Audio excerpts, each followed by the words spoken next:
Katanya gas negara menipis, uang habis, defisit di mana-mana, negara butuh utang baru. Tapi tiba-tiba boom, 2 bulan setelah Menteri Keuangan baru dilantik, muncullah harta karun 285,6 triliun nongkrong manis di deposito bank.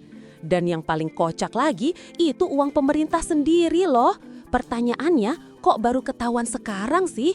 20 tahun Sri Mulyani menjabat, uang itu ngumpet di bank kayak mantan yang masih nyimpen foto kenangan diam-diam di galeri HP. Menteri Keuangan Purbaya Yudi Sadewa baru 2 bulan duduk di kursi panas Kementerian Keuangan, tapi kiprahnya udah kayak film detektif ekonomi yang menemukan deposito 285,6 triliun atas nama pemerintah pusat yang selama ini tidur lelap di bank. Yang lebih lucu, uang itu bukan uang siluman, bukan hasil korupsi, bukan dana asing. Itu uang rakyat sendiri yang entah kenapa diam di bank bertahun-tahun tanpa dipakai atau jangan-jangan lagi ritual macam di dalam goa tuh uang. Gokilnya lagi, ketika ditanya dari mana asalnya, para pejabat bawahannya menjawab dengan suara serempak, "Tidak tahu, Pak." Purbaya senyum, tapi matanya ngomong, "Ya elah, masa iya nggak tahu sih lu?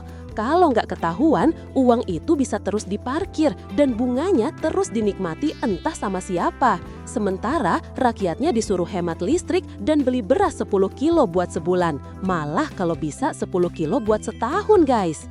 Mari kita bandingkan. Sri Mulyani, nama besar ikon reformasi keuangan. 2 dekada pegang bendahara negara. Selama IT, kita sering dengar kalimat ini.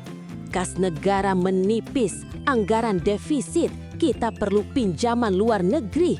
Padahal ternyata uang rakyat lagi rebahan, nyender santai di bank. Jadi ini pertanyaannya, apakah Sri Mulyani tidak tahu atau pura-pura tidak tahu? Itu adalah lagu lama kaset kusut, jawaban dari para pejabat yang sudah mentok kalau ditanya wartawan guys. Logikanya, kalau tidak tahu berarti sistem keuangan negara selama 20 tahun ini salah kelola parah dong. Kalau pura-pura tidak tahu, wah ini bukan cuma salah kelola, ini skandal besar.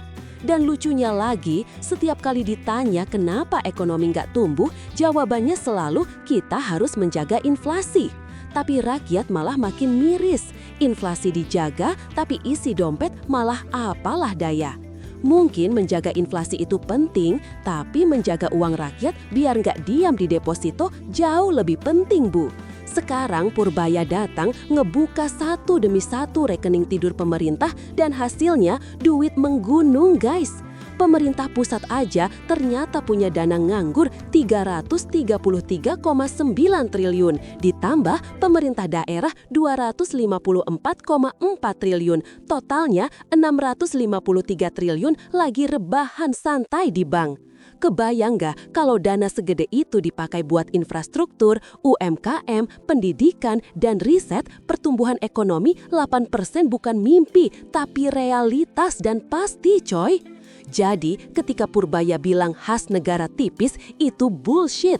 Kita semua akhirnya sadar, selama ini kita cuma disuguhi drama ekonomi yang skenarionya emang udah disiapin biar rakyat tetap takut dan IMF tetap dibutuhkan.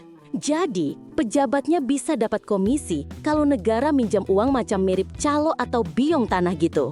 Dan kalau diingat-ingat lagi, omongan orang tua kita dulu itu emang benar. Indonesia itu kaya raya.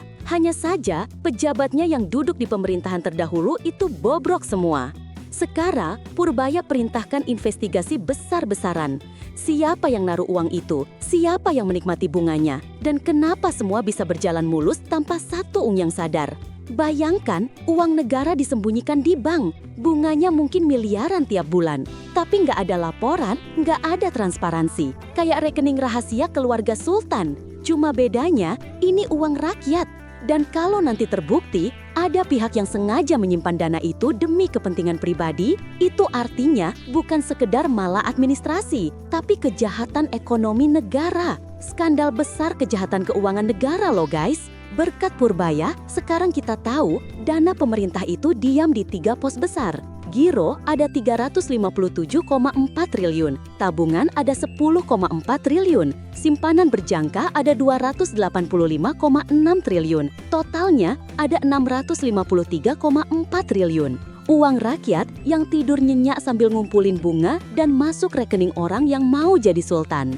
Dan yang bikin miris lagi, simpanan Pemda di bank aja mencapai 254,3 triliun. Padahal di banyak daerah, rumah sakit kekurangan alat, guru honorer nunggak gaji, jalan rusak dibiarkan, tapi duitnya malah parkir di bank. Ironinya, pemerintah pusat dulu malah bangga bilang, kita efisien, kita hemat. Hemat apanya kalau uang rakyat nggak dipakai buat rakyat? Coba Purbaya sekarang berencana menginvestasikan dana itu agar ekonomi benar-benar berputar. Nggak cuma angka di Excel, tapi nyata di lapangan. Kalau strategi ini berhasil, pertumbuhan ekonomi 8% bukan lagi janji kampanye Prabowo, tapi jadi bukti bahwa transparansi di pemerintahan Presiden Prabowo dan keberanian bisa mengalahkan narasi defisit palsu pada rezim yang lalu, guys. Oleh karena itu, kita harus jujur. Kalau itu bisa tercapai, memang patut diacungin jempol deh pemerintahan Prabowo dengan para pembantu-pembantunya yang baru. Tapi pastinya beberapa dari pembantunya yang lama ada yang ketar-ketir tuh guys. Panik nggak? Panik nggak? Panik lah, masa enggak? 2 bulan menjabat, Purbaya udah bikin resah banyak pihak. Bukan karena wacana, tapi karena tindakan. Sementara 2 dekade sebelumnya, kita disuguhi dengan cerita defisit pinjaman dan kas negara yang menipis. Ternyata bukan kasnya yang menipis, tapi iman pejabatnya yang tipis. Dan akhirnya rakyat cuma bisa bilang, ternyata uang kita nggak hilang, cuman disembunyikan. Jadi kalau ada pejabat yang masih bilang kas negara menipis, ingat kata Purbaya, itu bullshit coy. Baiklah Sobat Nalar, tetap tenang, berikan ruang untuk pemerintah bekerja, tetap monitor dan jangan mudah terprovokasi. Jaga bangsa ini untuk tetap aman dari orang-orang jahat di luar sana. Jadikan video ini sebagai hiburan yang bisa menstimulus nalar kita untuk tetap sehat dalam berpikir walaupun topik ini serius. Jangan lupa juga like video ini, komen kalau mau, share, dan juga subscribe. Nyalakan notifikasi kalian, klik tombol lonceng biar nggak ketinggalan info-info terbaru dari kami. Sampai jumpa di video berikutnya. Wassalam. Wassalam.